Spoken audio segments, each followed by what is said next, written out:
You know what it is? There's a line in Ocean Vuong's Night Sky with X Runes. The poem specifically is Notebook Fragments that goes, "Dear God, if you are a season, let it be the one I passed through to get here. Here, that's all I want it to be. I promise." I'm saying that because there's no line in the last decade of my life that has left a deeper impact on me than the words from Ocean. And as I turn 27 in less than 48 hours, my mind has been spiraling these last few days, and I keep going back to this passage.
It is 12:30. I just finished, not really finished, but I was doing some stuff for work. Work's been really busy and stressful and just occupying so much of my mind, which also means I've been reading a lot more because it's my way of escaping, I guess. Although the books that I'm reading are not really escapism books. But I'm currently reading All Fours by Miranda July, and I'm trying to learn to read at home just because it's been raining every single day and I'm too lazy to go out. And I was able to do it for James Baldwin, and I'm gonna try to do it tonight with All Fours.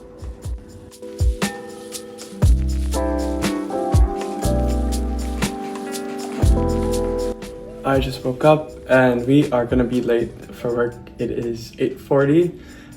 I just showered and I was planning to get to the office by 9, and it takes me around 40 minutes to get there, so this is a bit of a problem. So we're gonna take a motorbike. I was supposed to read this morning, but guess that's not gonna happen. And I'll see you guys in the office.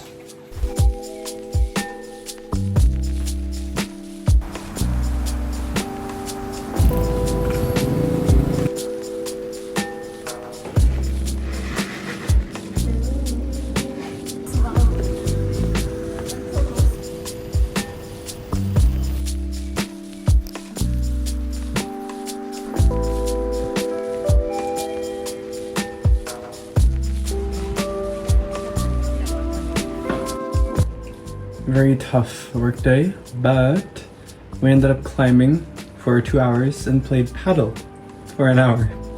That's basically my life at the moment. Just workouts and reading.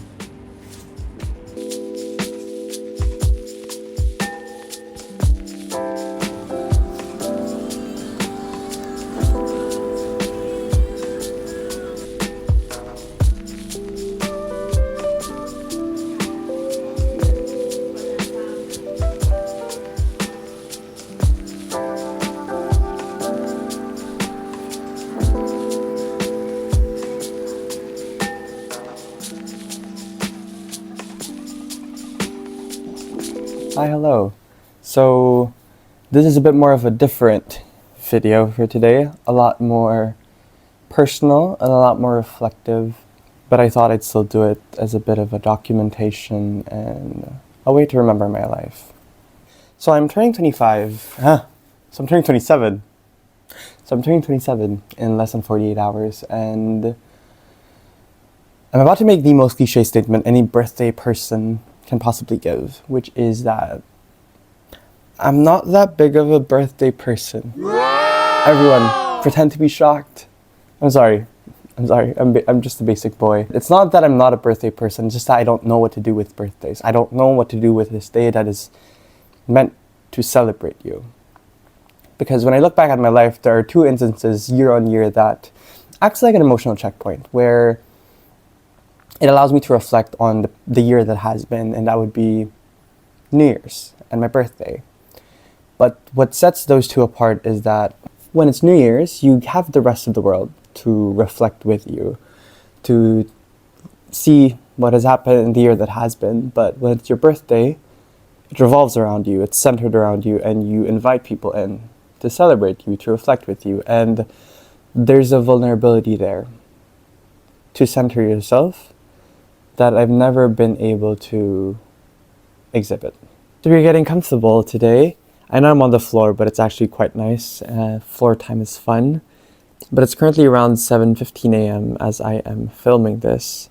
If you guys follow my Instagram, you would know that I do most of my YouTube filming in the morning just because I have a full 9 to 6 job and I'm out for most of the weekends. And this is really the only time I can do my filming. So I usually look like I just woke up because I just did. I have showered though. But the worst part is I slept at around 2 a.m. last night because I was doing my journaling. And as a person, I'm generally not, I can never keep a consistent journaling habit. I try it every single year, every few months, but I've never been able to do it consistently except for 2 times in a year, which is New Year and my birthday. So last night from 11 to 2, I was just in front of my laptop, pouring my heart out. It started off quite general, and it reminded me of what I wrote last year, which is pretty much, I would like to say it's pretty much the same. And then it became a lot more personal and vulnerable, which I will keep to myself. But it reminded me of what I wrote last year on an article I wrote for Substack titled, "Maybe Growing Older Isn't So Bad After All." I want to read it out to you guys because I think it still applies. And there was a passage there that was looking at how I spent my actual birthday. And it was interesting to see how life was back then and how it is now. And it goes, "It is 8:20 a.m. on the morning of my birthday and I want to celebrate it the best way I know how. In love. I'm here in Bangkok, the city I get to call home. I'm sat on my bed in calm anticipation of the day's events. Time to read, write, climb, and enjoy an evening with my friends. It's nothing inherently special. It's my usual weekend agenda. But it's a routine built around the things I love, the people I love. I'm here in Bangkok, but I'm also here living a long-time dream. So I pause. I let the little 7-year-old me catch up and just take reality in. We get used to life too fast. It's now almost 11 p.m. A good 3 hours of reading and writing, as I was doing last night. 6 hours at my climbing gym's first anniversary, and capping off the night with my lovely friends.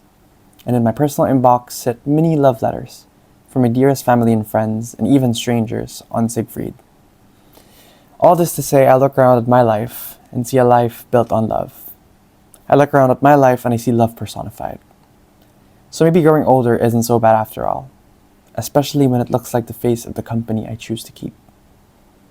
And it's such a nice thought, and it's so interesting seeing how life was back in July 6, 2024 when I turned 26, and life was good. I also had the birthday blues, and it was far longer than this one, but it was much less aggressive than when I was much younger. And really, I think the concept of being here and just being present calms me down a lot more, because at the end of the day, for all the good and the bad, I am happy to be here. I'm happy to be where I am. And despite all of the overwhelm, despite all of the worries that I'm thinking about, I have amazing people around me. People who let me know that they love and care for me. I get to do a lot of the things that I love and I'm passionate about, being able to read books and being able to share my love for books and give book recommendations, being able to have this beautiful, beautiful community at our usual spot, and just being able to lean onto this passion. And I know despite having a corporate job, yes, it takes up so much of my time, but to be able to still balance this with everything else especially more now this year than it was last year. Feels special. I'm still trying to take control of my life and try to lead it in a path where here will continue to be more full and full and full and full, more full of life, more and more life, in Miss Sally Rooney's words. And I think that's the only thing I'm trying to do now as I head to 2020, as I head to 27, is I just want to lean into more of what makes being here beautiful and what makes being here worth it, to make my life more full of life, more full of everything that I love and I care about, whether it be people or passions or books or whatever it may be, and to take action of where I want to take my life to. And again, it goes back to that line of here, that's all I want it to be, I promise, is as long as that line stays true, it's not much more I can ask for. And I remember there was someone who asked me before, actually I do get this question quite often, was why do I like to read? I have a book account and I spend so much time on it. Doesn't it get tiring? Isn't reading so mentally taxing? And if I just take the question at face value, I can easily answer. And I think I really did answer with, I love it. I enjoy it. I learn from it. I get a lot of comfort from it. And that is true. But if I spend a little bit more time with the question and I just let my love for words take the lead,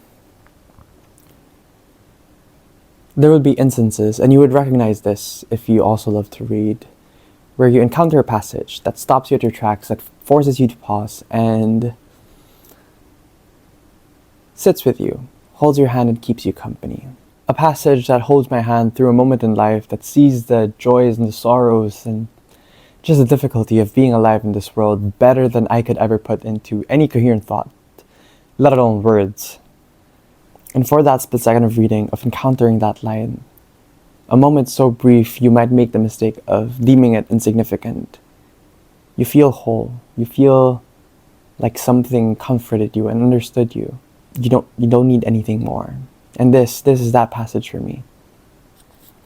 And so sometimes I would take a step back as I'm writing my reflections in my little birthday New Year journals, and I think to myself, SJ, you're talking about the same lines and the same passages all over again, and I can't help it.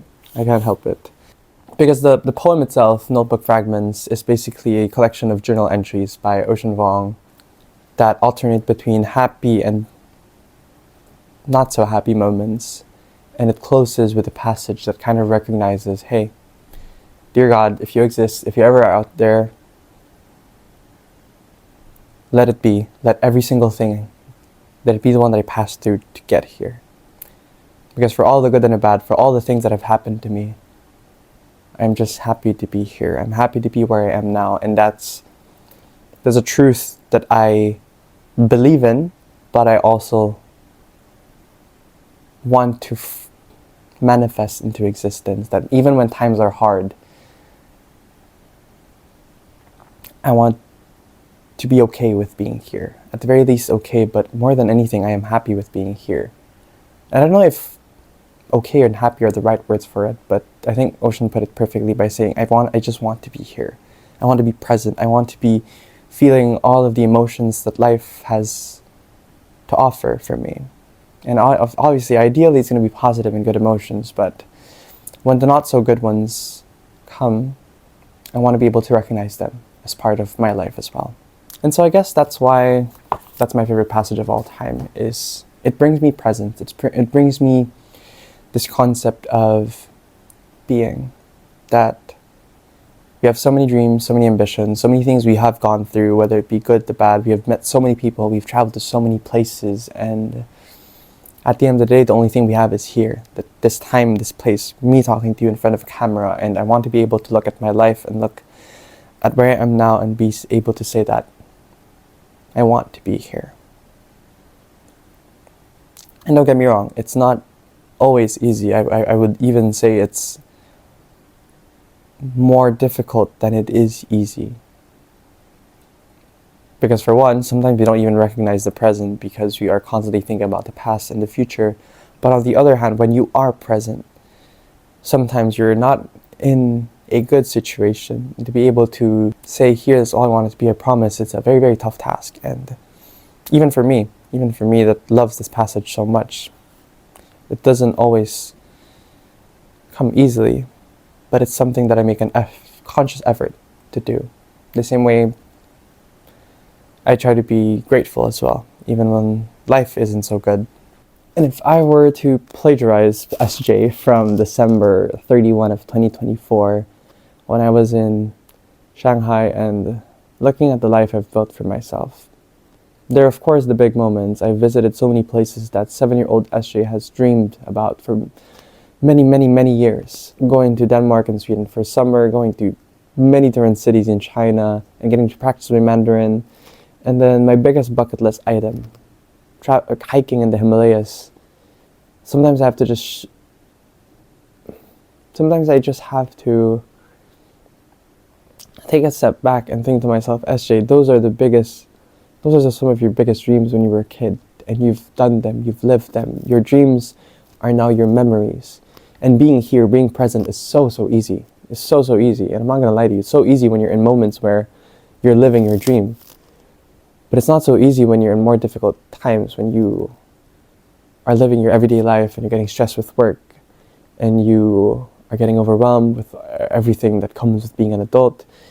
When you look at the world around you and everything that's happening, or when you lose a friend.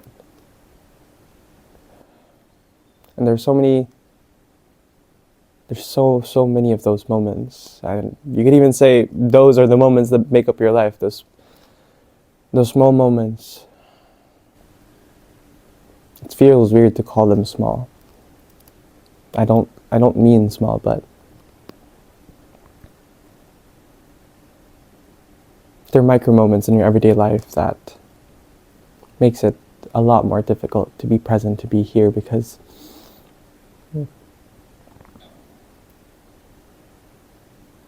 and those are just a part. Yeah. Whoa. That got a bit more serious. Step back.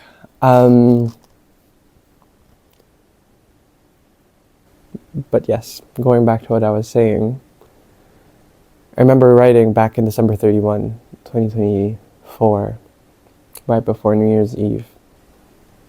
At the end of the day, it's more good than it is bad.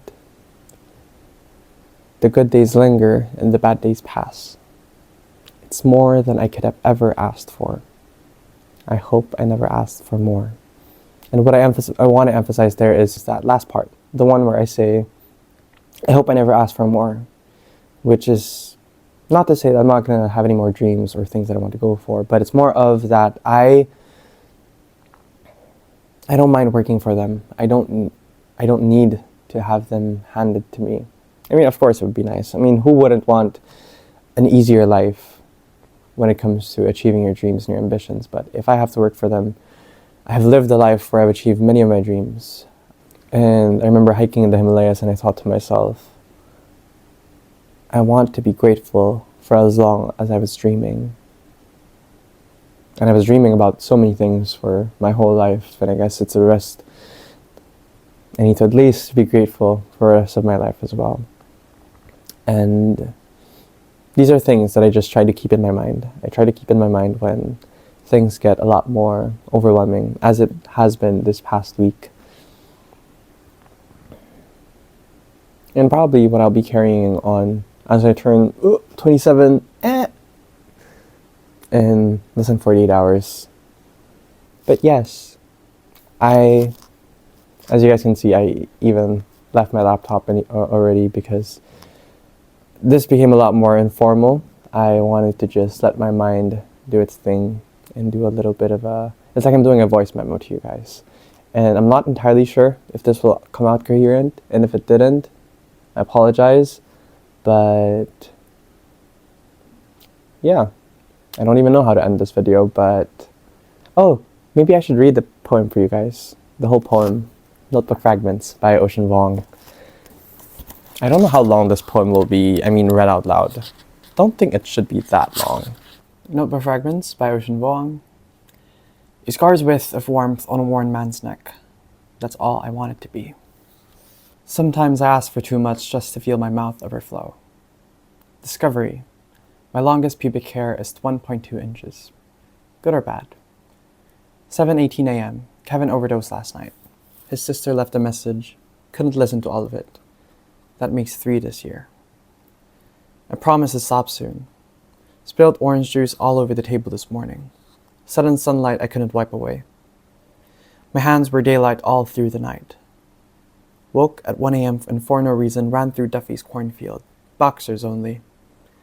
Corn was dry. I sounded like a fire for no reason. Grandma said, in the war they would grab a baby, a soldier at each ankle, and pull. Just like that. It's finally spring. Daffodils everywhere. Just like that. There are over 13,000 unidentified body parts from the World Trade Center being stored in an underground repository in New York City. Good or bad? Shouldn't heaven be super heavy by now? Maybe the rain is sweet because it falls through so much of the world. Even sweetness can scratch the throat, so stir the sugar well, Grandma said. 4:37 a.m. How come depression makes me feel more alive? Life is funny. Note to self, if a guy tells you his favorite poet is Jack Kerouac, there's a very good chance he's a douchebag. Note to self, if Orpheus were a woman, I wouldn't be stuck down here. Why do all my books leave me empty-handed? In Vietnamese, the word for grenade is bom, from the French bom, meaning apple. Or was it American, for bomb? Woke up screaming with no sound, the room filling with a bluish water called dawn. Went to kiss Grandma on the forehead, just in case. An American soldier fucked a Vietnamese farm girl. Thus my mother exists. Thus I exist. Thus no bombs equals no family equals no me. Yikes. 9:47 a.m. Jerked off 4 times already. My arm kills. Eggplant equals tafao equals grenade tomato. Thus nourishment defined by extinction. I met a man tonight, a high school English teacher from the next town. A small town. Maybe I shouldn't have, but he had the hands of someone I used to know. Someone I was used to. The way they formed brief churches over the table as he searched for the right words. I met a man, not you. In his room, the Bible shook on the shelf from candlelight, his scrotum a bruised fruit. I kissed it, lightly, the way one might kiss a grenade, before hurling it into the night's mouth. Maybe the tongue is also a key. Yikes. I could eat you, he said, brushing my cheek with his knuckles. I think I love my mom very much. Some grenades explode with a vision of white flowers, baby's breath blooming in a darkened sky across my chest. Maybe the tongue is also a pin. I'm gonna lose it when Whitney Houston dies. I met a man and I promised to stop. A pillaged village is a fine example of a perfect rhyme. He said that. He was white, or maybe I was just beside myself, next to him. Either way, I forgot his name by heart. I wonder what it feels like to move at the speed of thirst, if it's fast as lying on the kitchen floor with the lights off. Christopher. 6:24 a.m., Greyhound Station. One-way ticket to New York City, $36.75. 6:57 a.m., I love you, Mom. When the prison guards burned his manuscripts, Nguyen Thi Tien couldn't stop laughing. The 283 poems already inside him. I dreamed I walked barefoot all the way to your house in the snow. Everything was the blue of smudged ink, and you were still alive. There was even a light the shade of sunrise inside your window. God must be a season, Grandma said, looking out at the blizzard drowning her garden. My footsteps on the sidewalk were the smallest flights. Dear God, if you are a season, let it be the one I passed through to get here. Here, that's all I wanted to be. I promise. And it really is all I wanted to be.